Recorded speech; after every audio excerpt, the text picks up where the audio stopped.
Oke, sebelum kita jalankan ke emulator atau ke smartphone kita, pastikan bahwa question list activity ini menjadi yang main ya, agar waktu di run itu yang muncul di layar bukan apa namanya menu utama ini ya, tetapi yang question list activity. Nah, untuk itu silakan dibuka manifestnya. Masih ingat ya caranya untuk mengubah default main activity-nya. Jadi kita lihat di sini yang menjadi main activity atau default activity adalah intro ya. Ini saya akan blok ya intent filternya yang isinya adalah main dan launcher. Saya blok, saya tekan Ctrl X atau cut. Lalu kita pastikan question list activity yang ini yang menjadi main ya. Ini akan buka, saya buka penutupnya. Jadi ada activity buka, ada activity tutup dan saya akan Ctrl V ke dalam sini. Jangan lupa exportednya di set menjadi true. Oke. Nah, kita akan jalankan aplikasi yang sudah selesai dibuat ini. Kita run ke emulator. Jadi kita bisa lihat behind the scenes-nya ya, behind the scenes apa yang terjadi pada saat proses build-nya selesai. Nah, ini ya, install successful. Nah, Bapak Ibu bisa lihat recycle view-nya sudah muncul, bentuknya adalah berbentuk list. Dan masing-masing list adalah sebuah kartu custom yang kita buat. Oke, kartu custom yang kita bikin dalam bentuk kartu dan ada gambar serta ada text title serta ada tombol. Nah, masing-masing kartu ini bisa dirender ke layar karena apa? Karena kita punya adapter. Nah, yang bertanggung jawab untuk mengubah isi masing-masing kartu yang ada adalah on-bind view holder, di mana on-bind view holder berpedoman pada position. Jadi array list kita yang question pertama tentang Krusty Krab, maka dia posisinya satu. Dia akan ambil data pertanyaan tentang Krusty Krab adalah bikini favorit, bikini bottom, serta gambarnya. Dan itu dilakukan sebanyak yang dibutuhkan oleh recycle view kita. Nah, dengan demikian kita sudah sukses menjalankan sebuah recycle view yang berisi data 5 biji pertanyaan SpongeBob. Walaupun editnya masih belum berjalan. Oke, nah sedikit tambahan lagi, alternatif lain jika ingin mencoba selain menggunakan linear layout manager, kita juga bisa eh, menggunakan grid layout dan stager. Linear layout manager pun bisa ada dua jenis, yang vertikal, defaultnya adalah vertikal atau yang horizontal. Jadi swipe-nya kiri kanan. Untuk mengubah itu Bapak Ibu bisa ikuti cara ini ya. Jadi linear layout manager-nya disimpan di sebuah variabel. Kemudian ada orientation, lm.orientation sama dengan linear layout manager horizontal. Lalu kita set ke layout manager-nya sama dengan lm. Seperti itu.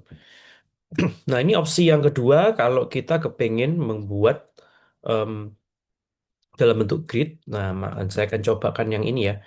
Jadi di bagian ini saya komen dulu. Nah, kemudian saya ganti dengan binding dot requests dot layout manager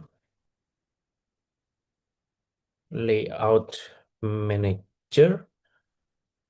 Kemudian saya set grid layout manager. Ini saya ganti aja grid layout manager. Grid layout manager ini memiliki dua parameter, yakni konteks objek, disk, serta jumlah kolomnya ya. Jadi jumlah kolomnya saya isi dua. Sebaiknya tidak lebih dari tiga karena layar smartphone itu sudah kecil ya. Jika kita bagi lagi menjadi banyak kolom, maka ukurannya akan semakin mengecil.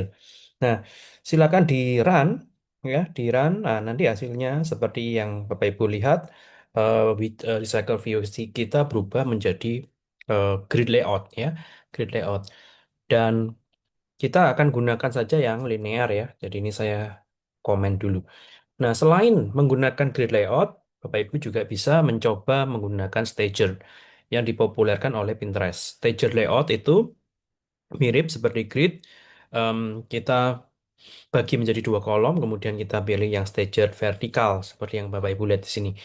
Hanya saja perlu diingat bahwa kita harus juga memodifikasi card kita agar image view-nya yang tadinya height-nya kita fixkan 100 dp itu harus dirubah menjadi wrap content. Demikian juga yang tinggi kartunya juga kita harus rubah menjadi wrap content ya. Supaya apa? Supaya kartunya akan tingginya akan membesar mengecil sesuai dengan gambar yang dimiliki, apakah portrait ataupun landscape. Oke, ini silakan dicoba. Nah, sedikit recap ya pertemuan kita untuk week keempat ini, yaitu yang pertama adalah Recycle View adalah komponen UI yang dipakai untuk menampilkan data dalam jumlah yang besar yang ditampilkan dalam bentuk list. Recycle View lebih fleksibel dan efisien ya dibandingkan list view. Kenapa?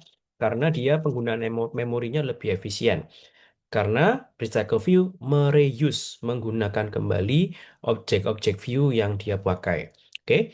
Kehebatan kedua, Recycle View support multiple layout manager. Jadi Anda sudah coba tadi berbagai macam layout manager bisa dipakai di dalam Recycle View. Recycle View selebihnya untuk membuat Recycle View kita harus membuat beberapa macam bagian yaitu widgetnya di activity sebagai kontainer UI Recycle View-nya.